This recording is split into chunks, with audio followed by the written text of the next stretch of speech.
Welcome to Burlap Teaches. Enjoy the video. Start by creating a full backup of your Nx8 settings and presets now. Use the device menu to export a settings file to a USB drive or your computer. Next, download Nx8 FWV2. 1. Bin from the manufacturer site and confirm the SHA-256 checksum matches the published value. Verify the file size reads 4 MB before continuing. Finally, prepare a stable 5V power supply and a high-quality USB-C cable to avoid interruptions during the firmware transfer. Power off the Nx8 and locate the small boot button near the USB-C port. Hold the boot button for 3 seconds while connecting the device to your computer via USB-C.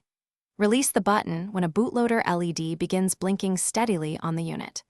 Launch NX Updater v1.3 on your computer and approve any driver installation prompts that appear. The updater will display the device ID and the current firmware version when it detects the Nx8 in bootloader mode. In NX Updater, choose Nx8 FWV2. 1. Bin and click Start to begin the flashing process. The updater will show a progress percentage and estimated time remaining during the transfer. Keep the Nx8 powered by a stable 5V source and do not disconnect the USB-C cable under any circumstances. The entire flash typically completes in 3 to 5 minutes depending on system speed. After the updater reports success, reboot the Nx8 normally and restore your settings from the backup file you created earlier. Thanks for watching. Consider subscribing if this video helped you.